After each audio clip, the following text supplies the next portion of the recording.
अस्सलाम वालेकुम दोस्तों, जावास्क्रिप्ट ट्यूटोरियल में आपको खुशामदीद कहता हूँ। आज की इस वीडियो में हम कंपैरिजन ऑपरेटर्स के बारे में सीखेंगे। Comparison operators are used in logical statements to determine equality और डिफरेंस बिटवीन वेरिएबल्स और वैल्यूज़। लॉजिकल स्टेटमेंट्स में वैल्यूज़ या वेरिएबल्स के दरमियान इक्वालिटी या डिफरेंस को डिटरमाइन करने के लिए कंपैरिजन ऑपरेटर्स को यूज़ किया जाता है। They are used to test for true और फॉल्स, और इन्हें स्टेटमेंट के ट्रू या फॉल्स होने के लिए भी इनको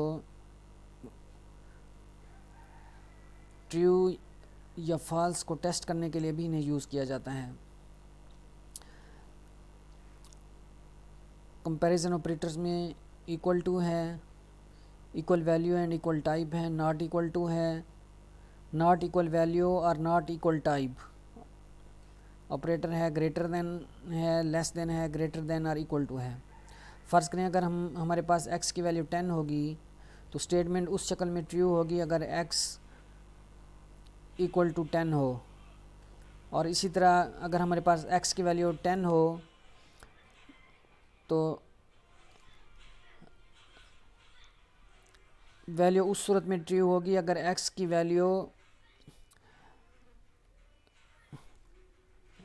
दी गई स्टेटमेंट की वैल्यू भी इक्वल हो और उसकी टाइप भी वही हो जो x की डाटा टाइप है। जैसे यहाँ x की वैल्यू हमारे पास 10 है और टाइप इसकी नंबर है। यहाँ x की जो वैल्यू है वो तो 10 है, लेकिन यहाँ जो 10 है ये डबल कोट में लिखा हुआ है, ये स्ट्रिंग वैल्यू यहाँ असाइन है, x को नंबर नहीं है बल्कि स्ट्रिंग है, तो इस सूरत में वैल्यू फॉल्स होगी। आगे है not equal to, x is not equal to 10, ये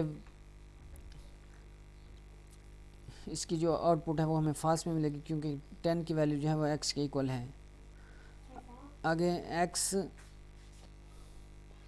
आगे नॉट इक्वल वैल्यू और नॉट इक्वल टाइप।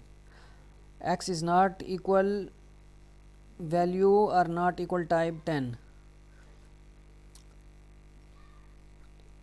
x की वैल्यू क्योंकि टाइप भी 10 है और वैल्यू भी 10 है, तो अगर इस शक्ल में हम स्टेटमेंट लिखेंगे तो हमें फॉल्स रिटर्न में मिलेगा।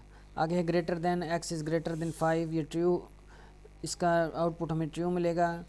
आगे है less than, x is less than 20, ये भी ट्रू है, इसका आउटपुट भी हमें ट्रू मिलेगा। आगे है ग्रेटर देन और equal to, x is greater than और इक्वल टू 10, यहाँ भी हमें जो आउटपुट है वो ट्रू मिलेगा। तो आइए हम कोड एडिटर में इसकी मज़ीद प्रैक्टिस करते हैं। यहाँ मैंने comparison.html के नाम से फ़ाइल बनाई है, तो हम पहले p टैग लेते हैं html का और उसकी आईडी हम लिखते हैं कंपैरिजन।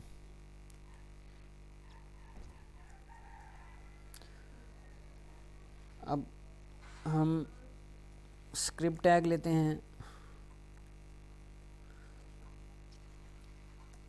वेरिएबल x को वैल्यू हम असाइन करते हैं 10। अब क्योंकि हमने आउटपुट लेना है HTML एलिमेंट में, तो उसके लिए हम लिखेंगे document dot get element by ID जो हमने असाइन किया है कंपैरिजन डॉट इनर HTML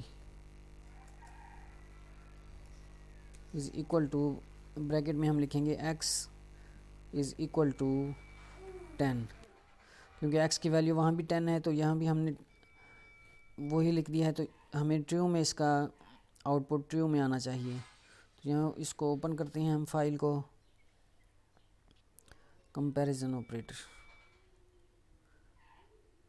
तो ये देखें यहाँ हमें ट्रू मिला कि x इज़ इक्वल टू 10, यहाँ भी x इज़ इक्वल टू 10, तो स्टेटमेंट ट्रू है।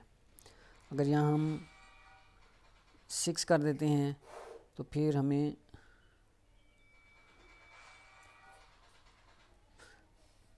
फॉल्स मिलेगा, ये फिर हमें फॉल्स मिलेगा। आगे है equal type and equal value, x is equal type and equal value. यहाँ अगर हम 10 लिखें तो हमें मिलेगा ट्रू, और अगर यहाँ 10 को हम डबल कोट या सिंगल कोट में लिखेंगे, अब टाइप तो 10 है, वैल्यू तो 10 है यहाँ एक्स की, लेकिन उसकी टाइप चेंज हो गई है। पहले नंबर था, अब वो स्ट्रिंग बन गया है। या जैसे हम सिंगल कोट या डबल कोट में जब हम किसी नंबर को लिखेंगे तो वो या स्ट्रिंग होगा, स्ट्रिंग बन जाएगा, या वो ऑब्जेक्ट होगा। तो अब यहाँ क्योंकि x की वैल्यू 10 है, यहाँ वैल्यू तो x की 10 है लेकिन टाइप उसकी चेंज हो गई है। तो इस सूरत में अब हमें जो आउटपुट है वो हमें फॉल्स की शक्ल में मिलेगा। ये देखें फॉल्स हमें मिलेगा। अब आगे not equal type, not equal type और not equal value, not equal type not equal value. अब इसको हम सेव करते हैं।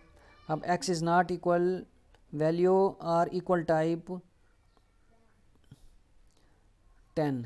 तो ये इस शक्ल में हमें जो आउटपुट है वह ट्रू मिलना चाहिए, क्योंकि ये सही लिखा हुआ है कि x की वैल्यू जो है वो तो x is not equal value और इक्वल टाइप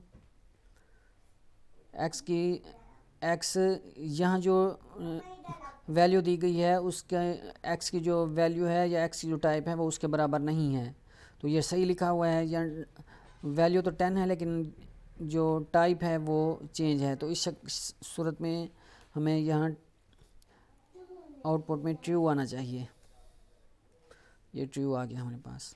लेकिन अगर इसी को हम कर दें, अब टाइप भी वही 10 हो गई जो x को वैल्यू हमने असाइन की और वैल्यू भी वही 10 है, तो अब हमें फॉल्स में आना चाहिए आंसर।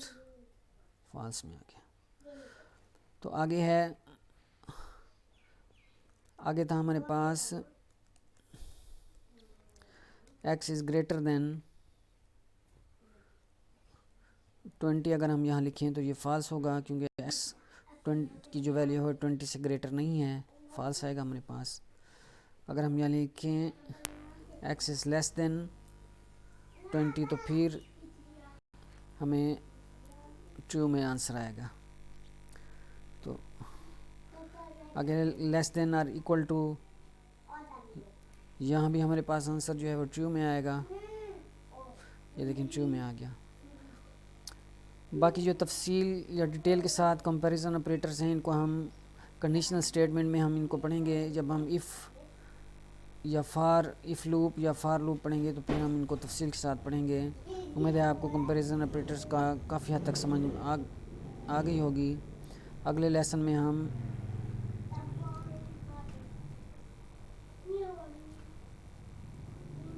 अगले लेसन में फिर मुलाकात होगी। तब तक के लिए अपना ख्याल रखिएगा। अल्लाह हाफ़िज़।